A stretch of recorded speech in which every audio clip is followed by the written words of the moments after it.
Assalamualaikum warahmatullahi wabarakatuh. Kami dari kelompok 5, kami akan menjelaskan tentang industri keuangan non bank. Sebelumnya, perkenalkan nama saya Sofia Resnisa, absen 24. Perkenalkan nama saya Rena Zatrusma, Prastia, absen 30.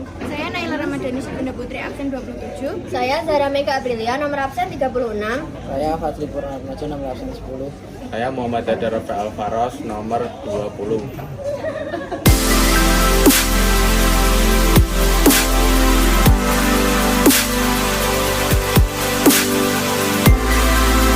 Industri keuangan non-bank adalah lembaga yang menyelenggarakan aktivitas keuangan berupa penghimpunan dana dari masyarakat dan menyalurkannya dalam bentuk investasi di perusahaan serta menerbitkan sebuah surat berharga.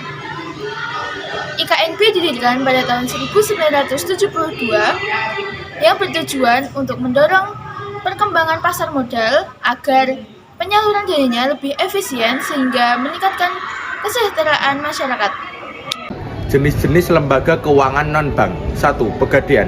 Pegadaian merupakan salah satu jenis lembaga keuangan non-bank yang berfungsi sebagai penyalur kredit pada masyarakat. 2. Koperasi simpan pinjam. Lembaga keuangan non-bank berikutnya yaitu koperasi simpan pinjam yang memiliki dasar hukum sesuai dengan Undang-Undang Nomor 17 Tahun 2012. Lembaga yang satu ini memiliki tugas yang mirip dengan bank, yaitu menghimpun dana dari para anggota koperasi lalu menyalurkan ke anggota maupun non-anggota. 3. Pasar modal. Pasar modal adalah lembaga keuangan non-bank yang memiliki fungsi sebagai tempat jual beli surat berharga dengan jangka waktu lebih dari 1 tahun atau jangka panjang. 4. Pasar uang. Seperti halnya dengan pasar modal, pasar uang juga merupakan tempat yang ideal untuk mencari penanam modal atau investor. Aset yang diperjualbelikan dalam pasar uang meliputi surat berharga, pasar uang SBPU, deposito, sertifikat Bank Indonesia (SBI). 5. Perusahaan modal ventura. Dilansir dari Otoritas Jasa Keuangan OJK, perusahaan modal ventura dapat diartikan sebagai perusahaan yang mendanai suatu usaha atau perusahaan dengan jangka waktu yang sudah ditentukan. 6. Perusahaan asuransi. Lembaga keuangan non-bank yang memiliki peran sebagai pelindung apabila terjadi hal yang beresiko, yaitu perusahaan asuransi. Perusahaan jenis ini memiliki banyak jenisnya, antara lain yaitu asuransi kesehatan, asuransi pendidikan, asuransi kendaraan, asuransi jiwa, asuransi perjalanan, sampai dengan asuransi properti dan kepemilikan rumah. 7. Perusahaan sewa guna, leasing. Lembaga keuangan non-bank lainnya yaitu perusahaan sewa guna atau yang lebih akrab disebut leasing maupun multi-finance. Perusahaan jenis ini berperan sebagai layanan pembiayaan berbasis kontrak. Bisa juga digabungkan dengan pembelian secara kredit, menyasar individu maupun perusahaan dengan pembiayaan yang disertai agunan. IKNB memiliki beberapa fungsi sebagai berikut. 1. Menghimpun dana masyarakat serta mengeluarkan surat berharga. 2. Memberi layanan penyertaan modal ke perusahaan maupun proyek-proyek tertentu dalam jangka waktu sementara sebelum diperjualbelikan ke pasar modal.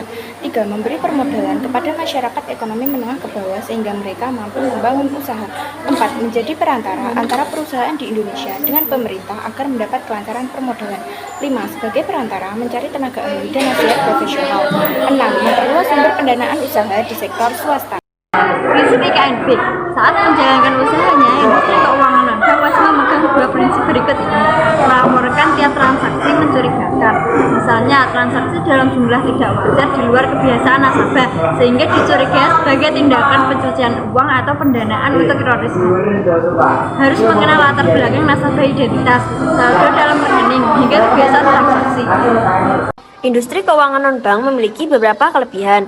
Yang pertama yaitu syarat memperoleh lebih ringan. Yang kedua, pencairan dana lebih mudah. Yang ketiga, pengajuan dapat dilakukan secara online melalui website atau aplikasi. Yang keempat, kredit yang diberikan biasanya tanpa agunan. Yang kelima, sebagian industri tidak memeriksa riwayat nasabahnya terlebih dahulu. Kekurangan bank adalah rendahnya deposito dan tanpa adanya agunan membuat suku bunga cukup tinggi. Tenor singkat, terdapat biaya tambahan, keamanan tidak sekuat bank, platform pinjaman biasanya lebih kecil dari bank.